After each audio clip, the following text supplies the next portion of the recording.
All right, what is up, legends? We're back in the studio. It's been a while, Thanksgiving, other things, sleeping in, other reasons that have kept us out of here. Tucker, it is week 13. It's time to leave it all on the line. How are you feeling on this fine morning? I'm super excited for week 13. Just it all comes down to this, especially in our league. I mean, we got a super close race, six and six teams. I'm pumped. I'm pumped to be one of them. Surprisingly, I guess I wish I'd be like undefeated, but I mean, I love being in the madness. So This is it, man. It's like no matter what has happened to this point, no matter how unlucky you've been, if you lost Saquon, if you have Joe Mixon, if you've been out with Eckler and Chubb and now they're finally coming back, you just got to get a ticket to the dance. It doesn't matter how you got there. You just got to get your foot in the door. And that's what week 13 is about. It's about getting yourself an opportunity. Right now, I'm win and I'm in our league. Are you in the same situation? I actually don't know. If you win, are you in? no, I got to win and somebody else has to lose. It's touchy. Okay. Yeah. So a little tough. It's It's going to looking be a crazy. it's looking bright though. Like I think I have a pretty high chance as long as I put up a bunch of points as well. So Yeah, yeah. this is it, man. This is the like I needed a win this week, and some things went in my favor to make that happen. Some things, Derek Carr, for instance, tried to not make that happen, but we're here. I'm just happy that I have a chance that I've got an at bat to head to the playoffs. So I'm freaking excited. This is the week that we go big and we try to get a ticket to the dance. All right. Well, let's get into how we got where we are in this past Let's week. do that. Yeah, I'm talking a lot of week 13, but we're here to talk week 12, so let's do that. Okay, let's start on Thanksgiving. Texans, Lions, where the football player formerly known as Will Fuller went absolutely ham. He was easily the standout here. 6 catches, 171 yards, and 2 touchdowns before getting tested after putting up that stat line. Man, what is this? What is this offense going to look like without Will Fuller? Because I feel like ever since Bill O'Brien left, like Deshaun's been just playing. We all knew what he was capable of, but I feel like he's finally like unleashed in this offense. You know what I mean? Yeah, he's actually had a healthy season. I mean, yeah, suspended 6 games, so he's out for the rest of the season, and it stinks because I know he's carried a lot of people a long way. Um, I think it hurts Deshaun. Obviously, like that's his go-to deep guy. Brandon Cooks obviously is gonna. I mean, his value should skyrocket. Just in terms of targets, Will Fuller's been seeing the majority of them, and they've got to go somewhere. Kiki QT is confirmed the new number 2 behind Cooks, so his value he might have value.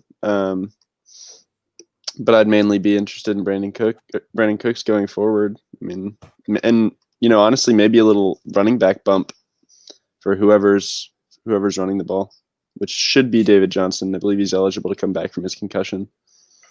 Yeah, I think this offense, it's just been pretty explosive. Deshaun's got to throw the ball to somebody, so I'm pretty happy if I have Brandon Cooks right now.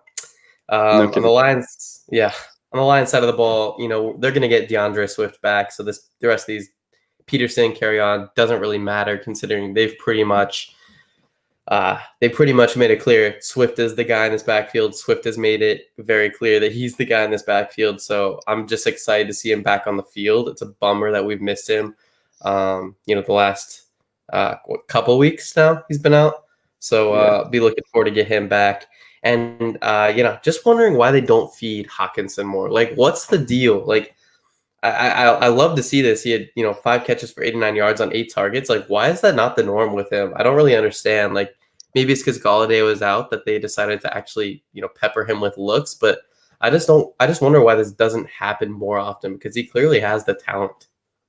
Yeah, no, same. I had to watch him just tear me up last week. And he just, I mean, peppered with targets, and when he gets the ball, he does things with it. He gets some yards after the catch, which is pretty rare for a tight end most times. But they scheme him in. and it works. And it might have been because Galladay's out. Yeah, I'm really not sure. I think he's kind of earned his keep, I guess, on the Lions offense. So hopefully when Galladay comes back, Hawkinson will still be a valuable tight end to own. But who knows? Let's talk about the other Thanksgiving game here, given that the Ravens Steelers game was postponed and then postponed again. We have Washington and the Cowboys. So this one was interesting. Like Washington looked low-key great in this one, mainly because of Antonio Gibson. Like he had a monster day, 20 carries, 115 yards, 3 touchdowns, and also ate into J.D. McKissic's passing game work with 5 catches for 21 yards.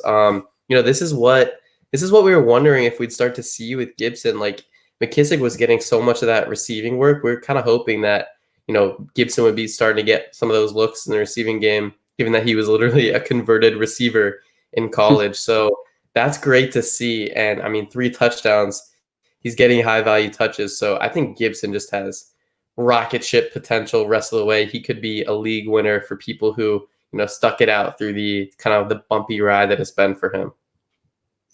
Yeah, no, I definitely agree.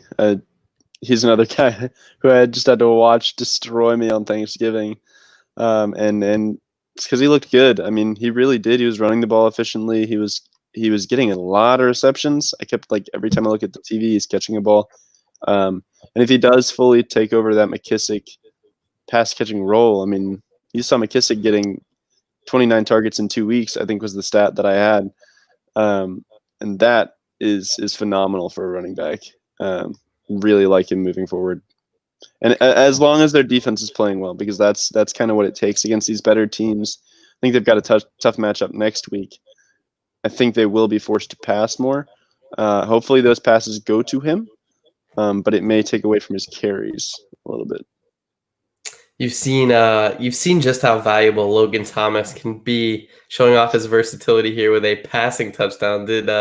Hopefully you saw that one, and I'm sure you thought of me there, because that was a beautiful throw from Logan Thomas. The dude's just versatile, man. That's why he is top 3 tight end in this league. So just they're scheming in other ways, but he's just not getting the receptions I want to see from a guy, nor the targets. He only got 4 targets in this one. He did get a touchdown, but he just needs a little bit more volume. And I love the player, and I wish they would give him that volume, because I think he's really talented. But he's got to get more volume. I feel like he has genuinely had 4 catches in every single one of his games this season. I just feel like this. I feel like his stat line every game is 4 catches for 37 yards. It's like every single game. But yeah, he's he had a gimmicky passing touchdown, but nice. And then McLaurin with over a 30% target share. I think Alex Smith has really taken to him. Good looks for him moving forward. Cowboys side of the ball, your boy, Andy Dalton. He has shown that he's able to support Amari Cooper, which is great for you as an Amari Cooper manager. 6 catches, 112 yards, and a touchdown. Do you think we can expect this from Cooper moving forward? Like, is he still going to be a reliable wide receiver 1? Do you think they figured this offense out under Dalton, or do you think this was more of a kind of playing catch-up situation for them? I have him more in the high-end wide receiver 2 area. Wide receiver 1, I think, is a bit of a stretch. I mean, he's getting 8 targets, which is, I mean, it's like I said, it's close to that back-end wide receiver 1 area. But I don't know that he'll be reliable every week as much as I want him to be. I think on any given week he could switch places with CeeDee Lamb or Gallup in this game and have 6 receptions for 41 yards instead of 6 for 112 and a touchdown. I think I don't think he's going to get that long touchdown like he did this week. I mean, this is a tough matchup for Dalton, so he really did do well in the face of a lot of pressure. But I don't know that you can necessarily depend on any of the receivers here. I mean, we'll see what that looks like moving forward, but there are still a lot of pass catchers on this team, so it's kind of tough to tell. Yeah, I'm not really gonna trust this Cooper performance, to be honest. Like Zeke only had 10 carries. How often are you gonna see that? And he only had 3 targets, so he was overall pretty uninvolved in this game, just because with Washington putting up 3 touchdowns in the fourth quarter, they were forced pretty quickly into play from behind, pass the ball, pass the ball, pass the ball mode. So yeah, I think this will be kind of an interesting thing to watch moving forward. But I'm really just not looking to trust anybody in this offense. Yeah, I mean they were playing catch up a bit, but Andy Dalton still only threw the ball 35 times. I mean, he could definitely go up, and those targets could go up for any of those receivers. So I'm not gonna just chalk it up to trying to catch up, I guess. But um, I wish they would throw the ball more in a game like this, but I don't know. Mm-hmm. Yeah. All right, let's talk Bears Packers. Absolute beatdown here. I projected a 35-10 score. Looks like that was a little conservative on my end. So happy to see my Packers put up 41. Um, man, I mean, this Packers offense, I feel like this is kind of what you can expect on a given week. Devontae is normally going to have a little bit of a bigger game, but tough matchup against Chicago, so that's understandable. But I mean, it looks like this backfield is headed more towards a 1A, 1B situation with Jones and Williams. I know Williams' carries were a little bit boosted up by Packers having a big lead in this one, but it seems like ever since Jones had that injury, we kind of talked about this. They're working Williams more into the offense. So, Rodgers with 4 TDs, pretty much par for the course on the Packers side of the ball. Do you have any big takeaways from Green Bay here? Not particularly. I will say this game just it did make me happy. Sorry, Bears fans, but like this is kind of like the Bears have been exposed, I think, officially in this game. And it's not just because Mitchell Trubisky was in, although that played a huge factor. He was awful. I think every single pass I watched him throw was nearly a pick. But I think the Bears are not a very good team, and I think this kind of shows that the only way Trubisky could get the ball to anyone was basically just peppering Allen Robinson with targets, and that Green Bay secondary kind of went to work. I guess on the Packers side of the ball, though, I mean, nothing really. I think Devontae Adams had a slower game for Rodgers throwing 4 touchdowns. One of those went to Lazard. I don't think that he's really going to impact Adams. So I think you're right, par for the course. Yeah, Adams had around a 30% target share, so I think in a better matchup, all season he's just been smashing. So looking good for Green Bay moving forward. I would say Tonyan, I wouldn't be too excited to start. I think he's a little bit TD dependent. I don't know. I just don't know about him on a weekly basis. Like I feel like he's pretty hit or miss. He had a good game on 5 targets in this one, but I don't know. I just don't know about him on a weekly basis. I think he's a good option if you're looking to stream or you just don't have one of those elite guys. Yep, agreed.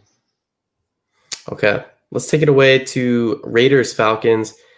Dude, I vow with Tony as our viewer. He's off now. Well, never mind. I vow to never roster in any situation. I don't care what position I'm in the future. I will never roster Derek Carr again. Absolute smash spot against Atlanta. The worst defense against opposing quarterbacks.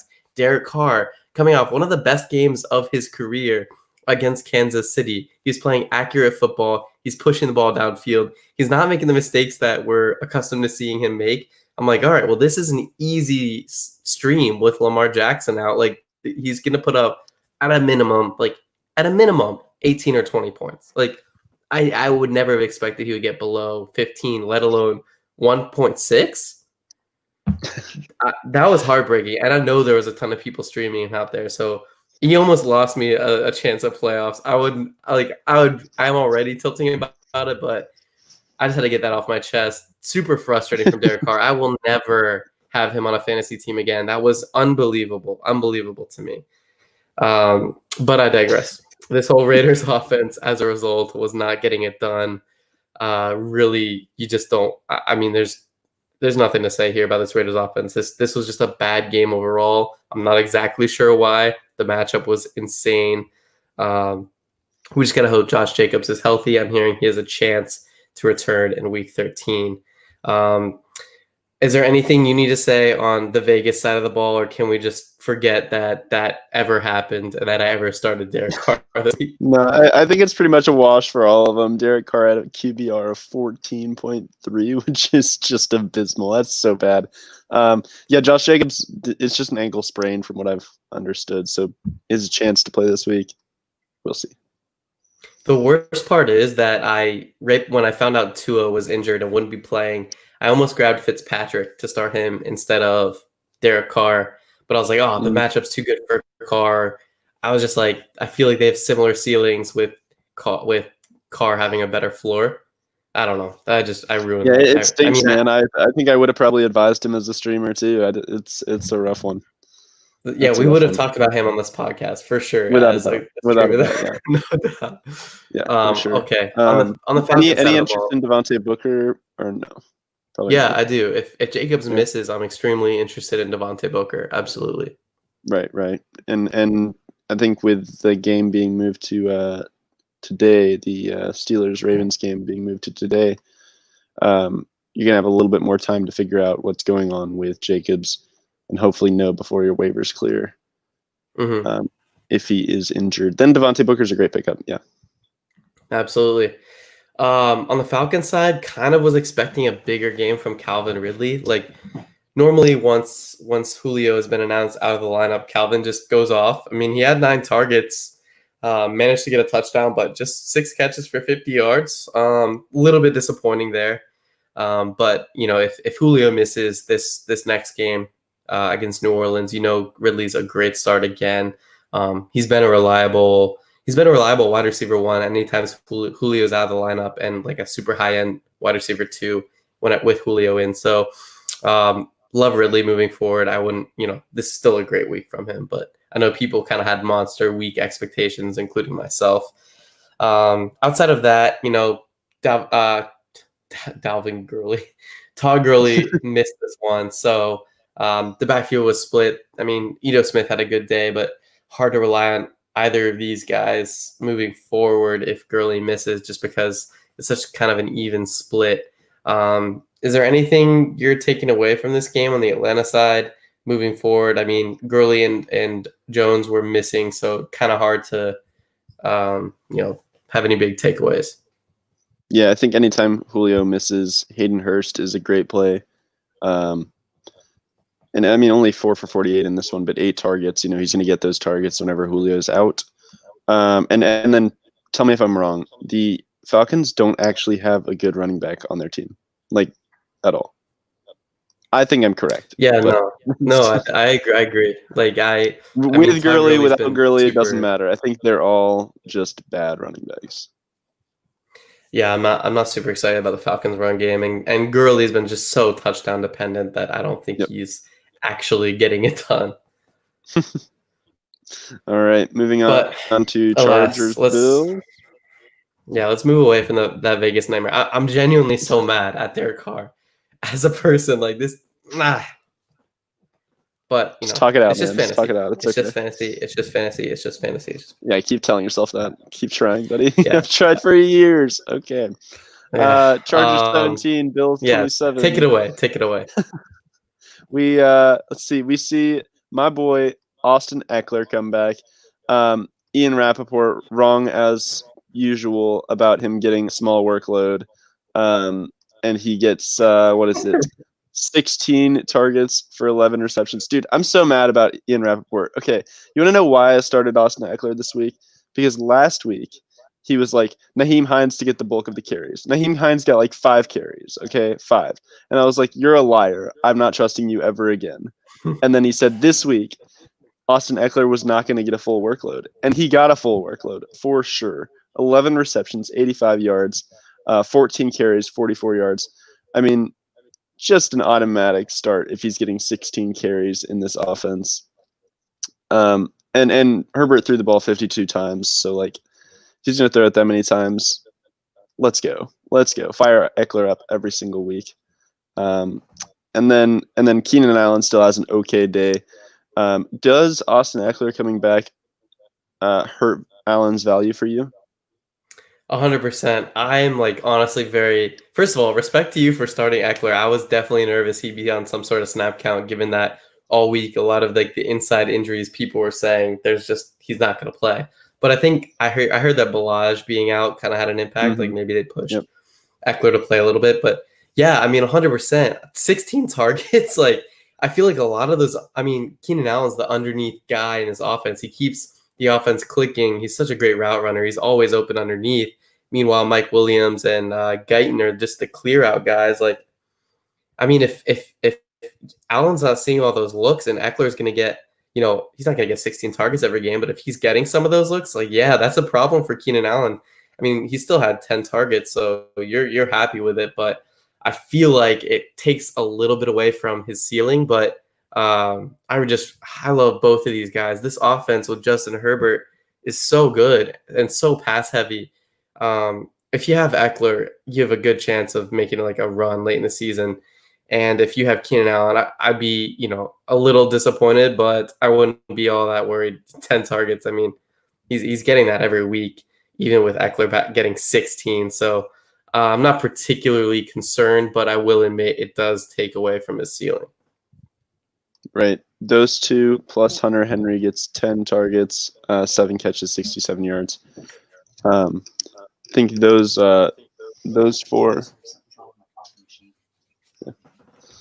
I think those four are definitely the ones to own in LA. 100%. And on the Buffalo side of the ball, this backfield just continuing to be a mess. Perfectly even split.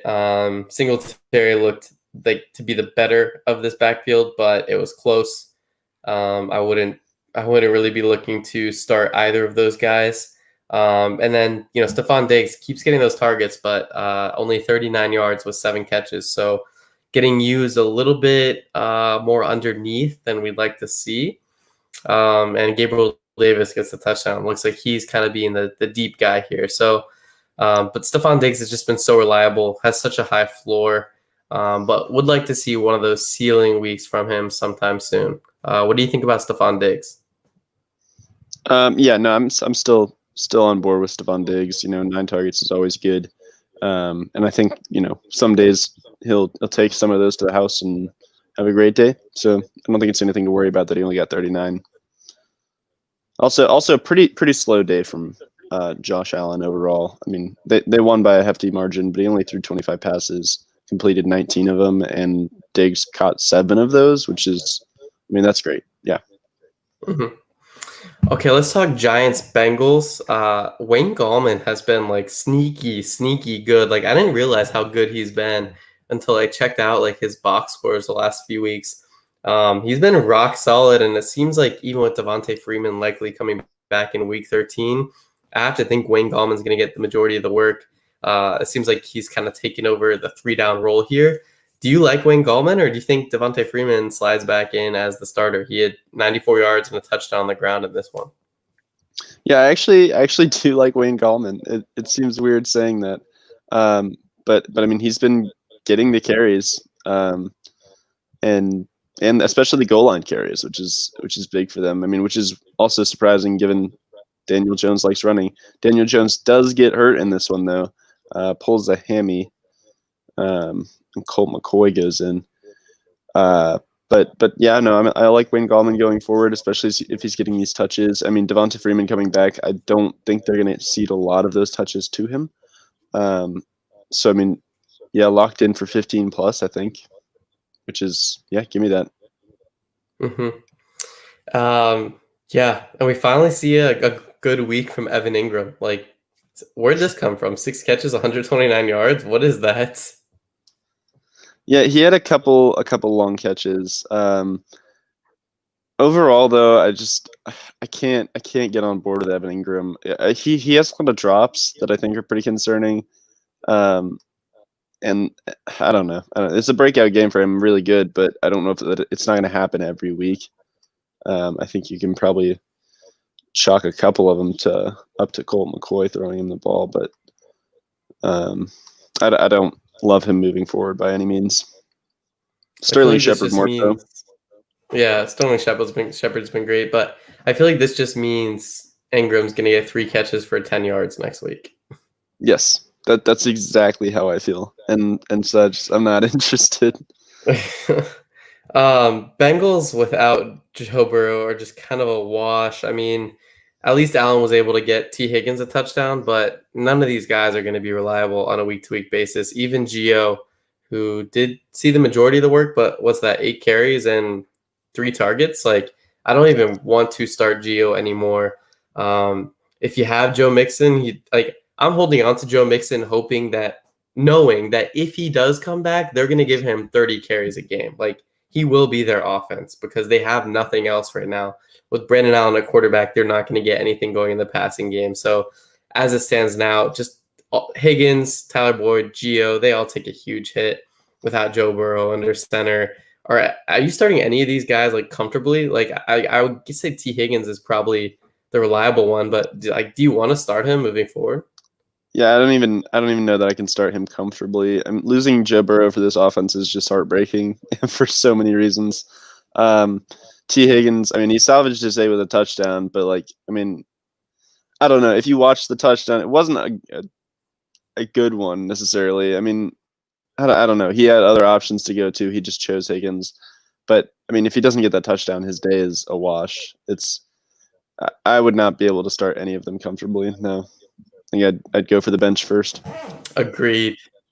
I think I'd rather Let's start take a guy it to two more. I'd probably rather start Sterling Shepard on the other side of the ball, honestly. Definitely, actually. Shepard's been great ever since coming back, so I totally agree with that. Let's take it to 2 more exciting teams here with the Titans and the Colts. Man, Derrick Henry, he's going to absolutely smash. He is a crazy upcoming schedule too, like super great matchups. Anyone who has him is looking real good for a nice playoff run here. He has 178 yards and 3 touchdowns in this one. Is he the RB1 the rest of the way? Like, is there anybody you'd rather have than him? No, I think he is. I think it's him. I mean, Dalvin Cook is I think he tweaked to something in last week's game. Not entirely sure what it was, but Derrick Henry's, producing. He's getting the bulk of the carries, and they are just riding it. 27 carries for 178 and 3 touchdowns is an insane stat line, and he got most of that before half, if I'm not wrong. So he could have gone for an even bigger day. They were just like, we don't need to do this. And I don't know. He's the guy that's going to carry some people to a championship for sure. Completely agree. Colts side of the ball, not much on their run game to speak for. Nyheim Hines, though, is getting a nice work in the pass game. 10 targets, 8 catches, 66 yards. We saw Nyheim Hines explode early in the season and then totally fizzle out. But now this is 2 back-to-back really solid games from him. Do you think he's the real deal moving forward, or do you think maybe this had a little bit to do with Jonathan Taylor being out due to COVID? Yeah, definitely had a big part in it. Jonathan Taylor being out. I'm not entirely sure if he's supposed to be back next week. I think it's kind of up in the air. But Nyheim Hines kind of, I think, goes to the wayside once Taylor comes back. They clearly showed that they want to use him in the last game. They gave him a lot of carries, just kept on feeding him. And while Hines is super useful on third down, and I think they should use him all the time because he's just insane after the catch, I don't think that's the way they want to go right now, which is super upsetting to me. But I think for now it's a 1-game thing, and then if Taylor comes back, he's back to the bench. I do want to mention that Michael Pittman did have 9 targets in this one, which was second only to Hines and 4 more than T.Y. Hilton. He only caught 2 catches for 28 yards, but he's got a matchup against Houston next week, which is they're giving up the 6th most fantasy points to wide receivers. Is Michael Pittman a guy you want to start next week, or do you think, 2 catches, 28 yards, does that concern you? No, I mean I prefer to look at targets over receptions, and if he's getting 9 of them, it looks really good. If he gets 9 against Houston, he catches most of them, or at least I think Philip Rivers can afford to put the ball out to a little more space, and he can make it a catchable ball. I don't know that Rivers and Pittman I don't think their play styles line up at all, so it's a very interesting combination to me. But yeah, next week I like Pittman. Yeah, I actually took it on myself to go back and watch the Colts game, all 9 of these targets to see what happened. Because I was like, I'm trying to start Michael Pittman next week. Like, why did he only have 2 catches for 28 yards? He had a drop or 2 that he should have had. So that should have been 3 or 4 catches right there. But the rest were just bad throws from Philip Rivers. Like, I feel like you might be right. Like, I feel like they just don't necessarily have the chemistry yet, but it's clear that they want Pittman to be their number one. He's running the most routes on the team. He's getting the most targets among the receivers. So, I mean, we've seen the efficiency from Pittman this season. So I wouldn't look too far into the whole 2 catches deal. Like, it's clear he's getting looks. They want him to be the guy in this offense. I'd be confident starting him next week, and for the most part, moving forward. Yeah, and just one more aside for the Colts. Jacoby Brissett has been stealing a lot of short yardage carries, especially in the red zone, close to that goal line. He's getting a lot. He's touching the ball, running it in. He's getting those rushing attempts on the goal line. It does limit some upside a little bit, just in terms of. I mean, he had 2 rushing touchdowns this past week, and that limits upside from people like Jonathan Taylor moving forward. So just to put that out there. Yeah, kind of weird how they're using Brissett as like the goal line quarterback or like short yardage quarterback. Running back, whatever you're And calling. like I've heard that Philip Rivers like does not like doing QB sneaks. Like, have you seen like there have been a lot of situations where it's a clear QB sneak situation. He just won't do it. It's pretty Yeah, interesting to see. that doesn't surprise me. I mean, just up there in age and not all that fast. So Yeah. Also dangerous for a quarterback, I guess. But Yeah. I can't say that I would like to run a QB sneak into a bunch of huge linemen either. fair. Let's take it to Vikings Panthers. My boy DJ Moore in this one saw 9 targets, but did go down with an injury. Panthers have a bye next week, so they're saying the X-rays came back negative, so there is a chance he could be back week 14. We'll see about that, but something to keep an eye on. But overall, I think we're continuing to see more of the same, like Moore, Samuel, Anderson all playing a role. How do you feel about Robbie Anderson if DJ Moore misses week 14 or potentially more time? It should be awesome. Honestly, he should just get a ton of targets. It was a non-contact injury, so it could be. I don't know if things came back negative, they're negative, but I mean those are usually never good. Robbie Anderson should get a huge bump in targets. DJ Moore got 9 that game, so I mean I think you can comfortably add 4 of those to Robbie Anderson, giving him 11, which is huge. In terms of target share, target volume. And then McCaffrey, I think whenever he comes back, I think it should be next week. Correct me if I'm wrong. Am I wrong? TBD, not sure. I mean, they have the bye week, so after the bye, I'd assume he's back. Okay. Yeah, after the bye, when McCaffrey comes back, if Moore's still out, I think it's an even bigger bump for McCaffrey, which, I mean, does he need that? No, but yeah, his target's got to go somewhere, so. Dalvin Cook also gets dinged up in this one. He's tentatively expected to be fine, just a little banged up with his ankle. I think it did hamper him a little bit. Only averages 3.4 yards a carry in this one. But with Thielen out, Justin Jefferson just eats 7 catches, 70 yards on 13 targets, 2 tuds. Dude is a beast. Justin Jefferson is an absolute beast. Like, I mean, I think we're seeing just a full-on breakout here with him. And it'll be interesting to see how the targets get divided with Adam Thielen back in the lineup. I feel like Justin Jefferson is arguably, I mean, am I crazy to say just as talented as Adam Thielen? Yeah, you are crazy to say that. He is a rookie, but give him a couple of years and maybe. I think he's a very, very good player, and I mean everyone in this offense kind of ate BC Johnson, Chad Beebe, but they both got 7 catches. Kyle Rudolph, out of nowhere, 7 catches. So apparently, when Thielen's out, every other receiver apparently they decide to throw the ball. I don't know. And I think a lot of this did have to do with Dalvin Cook's little tweak that he had in this game. So they started throwing the ball instead of using their other talented running back, Alexander Madison. But whatever. Justin Jefferson though looked great. He really did. And if he continues to get a target share like that, especially with Thielen out, I think Thielen should be back next week. But I like Jefferson moving forward a lot. I think he's a very talented receiver. Okay, agreed. We have, let's see, 1, 2, 3, 4, 5, 6, 7 games to get through. We're going at 2 minutes a game, okay? All right, let's do it. All right, let's do it. Okay, so we have Cardinals, Patriots. Patriots winning this one.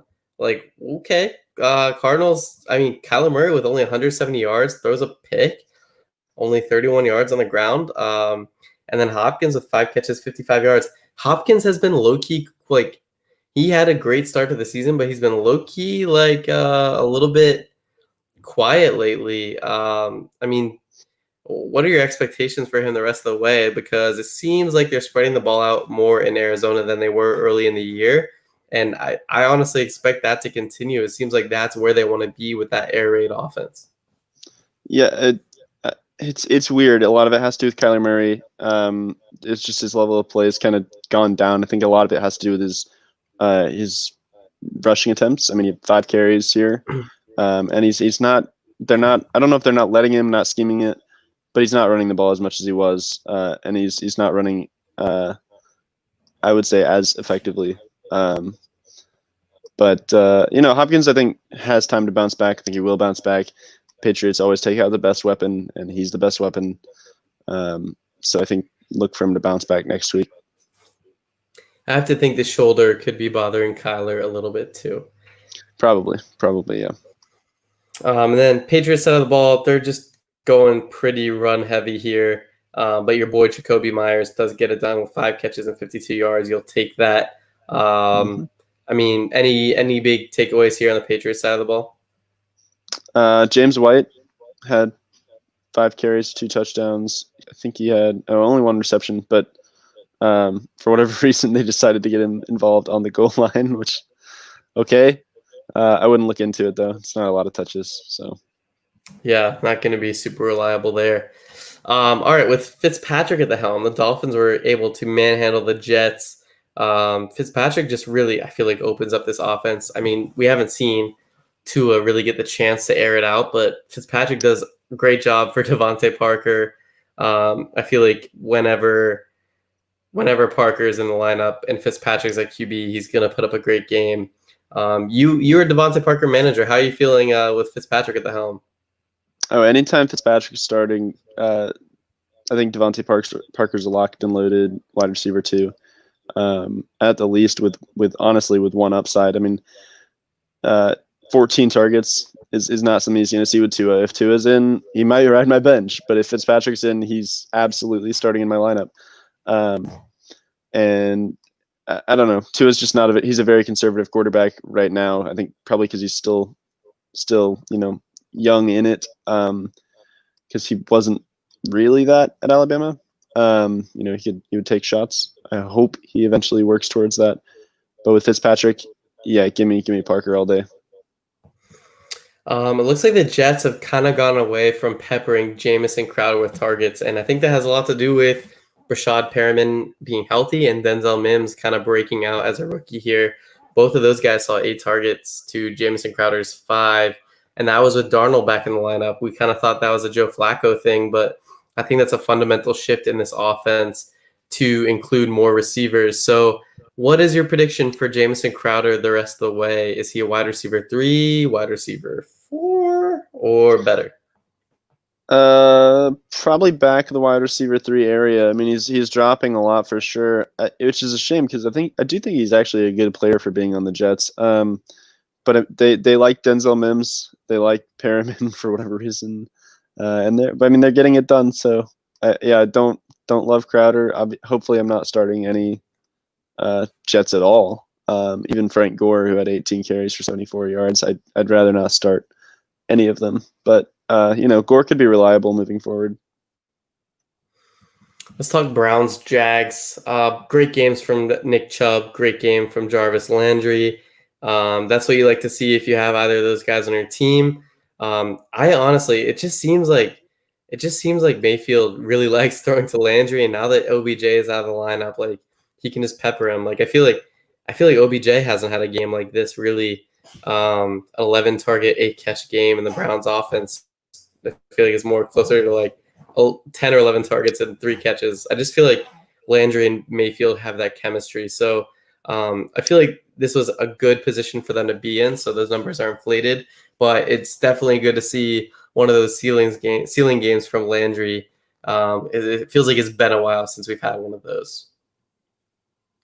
Yeah.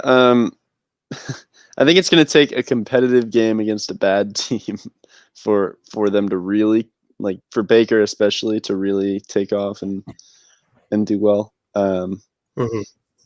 But if they're playing a bad defense, Baker, Landry, they're going to look good, and Landry's going to get those receptions. I'm a lot more interested in their run game. I'd rather not start Landry, just because I don't necessarily believe it, I guess.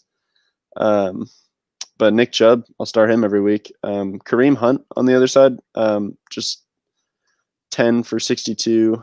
And that's pretty much it. You got 2 targets, but if he's not catching the ball, I'm a lot less interested in him as well. Agreed. Mike Glennon looks surprisingly good. Doesn't throw any picks, 235 yards, 2 touchdowns, but James Robinson really stole the show here. Just an absolute beast, 128 yards and a touchdown on the ground, 5 catches, 31 yards to the air. DJ Chark tentatively expected back next week. What is your expectation for Chark? Like, do you think Glennon's gonna, pepper him and make him a worthwhile start, or we saw him spread the ball around a lot this game? Do you think that continues even with Chark back in the lineup? It's hard to tell with Mike Glennon. He normally is a pretty conservative quarterback. So I don't know that DJ Chark is really going to be his specialty. I guess DJ Chark gets those like down the line catches, takes him for a touchdown. It is tough to tell. I think he spread the ball out really, really well this past weekend. So honestly, who knows? It's tough. It is really a really tough thing to kind of sift through. I would probably start DJ Chark as a flex, but nothing more than that. Okay, Saints 31 against the QB-less Broncos. I think we shouldn't even address anything on the Broncos side of the ball outside of Phillip Lindsay being injured. We'll want to watch that one. That obviously would boost Melvin Gordon's stock if Lindsay were to miss some time, which it sounds like he will. But shout out Kendall Hinton, man. Imagine being put in that position. I can't. So, I think he to come onto the field in his first active game in the NFL and to be able to at least, allow them to field a team is, respect to him. That's he made the game possible for them, and that says a lot. Yeah, that's crazy. Apparently he was in sales like a couple weeks ago. I mean, yeah. What a jump, man. That's nuts. And that's a tough position to be in. It really is. Yeah, the toughest. Like, I can't imagine. Actually, yeah, it's about as hard as it gets, honestly. Taysom Hill at the helm for the Saints still gets it done. He has 2 touchdowns on the ground. What's the deal with Alvin Kamara? It seems like when Taysom Hill is the quarterback, Alvin Kamara is terrible. So is this as long as Hill is in, are you concerned about Alvin Kamara? Yeah, very much so. Honestly, it is very concerning, especially if Lat Murray is the guy getting 19 carries. Taysom Hill's getting a lot of goal line work. 2 touchdowns he vultured. And Taysom Hill honestly still does not look great as a quarterback. They're getting the job done just running the ball, but he doesn't look good. But he's also taking 10 carries. That's not good for Kamara, and Kamara's barely getting the ball. He's not. He's pretty efficient with it, but I think no receptions, right? One reception for -2 yards. Super concerned about Kamara, and unfortunately, it's too late to trade him or anything like that. I'm worried to start him. I really am. It feels so weird saying that, but I am super worried to start him. I don't trust him. Yeah, if you have him, you're still starting him. But anytime Hill is under that under center, it's going to be tough going for any pass catchers in that offense. So hopefully Breeze can get healthy soon. Yeah, I think like Myles Gaskin comes back or something like that. I'd much rather start him over Kamara. Someone like that. I'm gonna disagree with you just because I know in any given game this could turn around and Kamara could get 5 catches for 60 yards and a touchdown plus whatever he gets on the ground. So you're still starting him because you know his ceiling, but I mean you have to expect you're going to see a game similar to this one on any given week when Taysom Hill's the quarterback. All right, Gaskin v. Kamara next week. We'll see what happens. Okay, I'll take that. All right. Raheem Mostert returns for the Niners, 16 carries to Jeff Wilson's 12. Raheem gets a touchdown. Great to see. Deebo Samuel, though, 11 catches, 133 yards. That looks great. I think this is kind of what we can expect from this offense now that Deebo and Mostert are healthy. Mostert leading the way on the ground and Deebo just getting absolutely peppered with targets with Kittle out. Do you disagree with that, or are those kind of the two startable guys on this offense?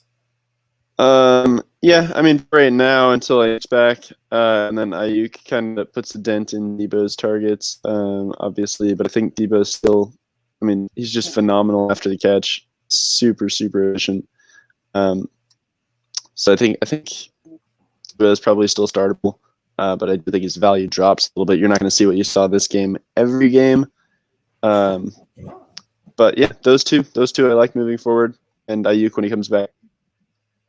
Are you buying into the Cam Akers hype? No, I'm not at all. And I know they want to get him involved. I get that, but if he's getting 9 carries, it's just not interesting to me at all. I mean, it's just too crowded. I also don't know that they want. Yeah, like I don't know that they want to get him involved because he had a game similar to this a little while back where he popped off like a 61-yard run against Washington, and then the next week, what did he have? Like 1 carry, 0 carries. It's just it's frustrating. Like I feel like they just kind of refuse to give him more work. So I mean, I think he's given a thin week on waivers. He's worth a pickup, a speculative ad, but you just can't trust him. Yeah, I mean, he does look the best. I'll throw that out there. He averaged 9.3 in this one, but I think the problem with him is you have somebody like, say, Malcolm Brown or Darrell Henderson go down. He's still not the unquestionable number one. Like it just that part's concerning for me for sure. There are three guys. Malcolm Brown only touched the ball 3 times in this game, but and sorry, that's on the running side. He did have 2 catches, but I think all 3 of those backs have a role, and that's a committee I don't want a part of. Agreed. Let's talk Chiefs Bucks. This one was somewhat high scoring. Would have hoped for kind of a more exciting shootout, but it was a fun game. Tyreek Hill, dude, 13 catches, 269 yards, and 3 touchdowns. Absolutely ridiculous. I mean, I don't think there's much else to say about that. That's just mind blowing. Anyone who played against him is just salty this week. Yeah, that man's a freak, and that was, I mean, just an insane performance. Most of that came in the first half. I mean, it's just crazy. What a performance for fantasy football. Oh my gosh. It seems like on the Buccaneers side of the ball, Rojo is tentatively the guy in the backfield. I know that can flip at any moment, but it seems he's performing super well, and he's seeing the work both in the passing game and on the ground. So I'm pretty confident in Rojo moving forward. I know they have a bye week, but I'd be comfortable starting him after the bye. Yep. Yeah, definitely. 9 carries, I don't think it's going to be his norm. It was in a game where they got down to Tyreek Hill 17-0 in the first quarter, and they had to pass the ball. And for the record, just hearing the broadcasters just talk about Tom Brady and like making excuses for him on every pass, Tom Brady has not looked good this season. I think, at least this latter half of the season. I think people need to start admitting that. His receivers still get it done. Gronk, Godwin, Evans all have decent days. But Tom Brady, really, I don't think he's looked very good this season. That's just my opinion. Mhm. Yeah, completely agree. Let's take it to our last game. Quick shout out to our viewer. I'm assuming that's you, Tony. Say what's up. Good to see you on the broadcast. We have Seattle Seahawks, Philadelphia Eagles, DK Metcalf, the story of the day. This is, I mean, he's full on just developed into an absolute beast of a receiver here. 10 catches, 177 yards on 13 targets. Just a legend. If you have him in your lineup, you're looking good for the playoff run. Pretty exciting. I mean, obviously that did come at the expense of Tyler Lockett, but that's kind of what we've seen all year. These guys flip-flopping in productive weeks. Which of these guys would you rather have the rest of the way? I firmly am on the DK side, but I want to know if you would prefer Lockett given, his ceiling. No, it's absolutely DK Metcalf. It's not really even close. I think Lockett's super talented too, and it kind of stinks for him that he's not going to get the volume that I think DK is going to continue to get. I think Russell's kind of finally realized what kind of talent he actually has in DK Metcalf. I think he's going to keep on getting this big volume. I mean, there was one play in this game where he just said, "Yeah, DK is not really open, but I'm going to toss it," and DK caught it with one hand. I mean, the guy's a freak, and I think he'll continue to be that. In terms of the run game, he dropped the touchdown too. He could. Oh, he did. Yeah, second week in a row he dropped a touchdown. The one from 2 weeks ago where I just hit him in the face was very funny. But no, still extremely talented, and he's getting 10 catches for 177. Start him up. Yep. On the run side of the ball in this game, I do think it's important to mention Carlos Hyde outcarried Chris Carson 15-8. Carson did get the touchdown, and he was more efficient. I think that turns around next week. I think they were still just working Chris Carson back slowly. I'm sure he was. I know he's been trying to prove that he can play that full healthy season, which obviously he hasn't done. But I think he's been pretty eager to get back out there, and I think they finally just gave into that and said, "All right, you can play, but you're not getting a lot of work." So next week, I think that should turn around. Let's discuss the top tight end in the NFL right now, Dallas Goedert. 7 catches, 75 yards, and a touchdown. The tight end won on the week. Like, let's go, dude. Let's go. Let's go. I talked about him on the show. You can thank Derek Carr for that, but whatever. I talked about him on the show as the second half guy. 10 targets, 7 catches, 75 yards. You love to see that at tight end. I think all the Eagles wide receivers right now, I'm not starting any of them. It's impossible to trust. Even Jalen Reagor, who's definitely seeing the most work of these Eagles receivers. But I told you, I was out on Travis Fulgham. And since I said that, has he done anything? Has he done anything since Reagor got back?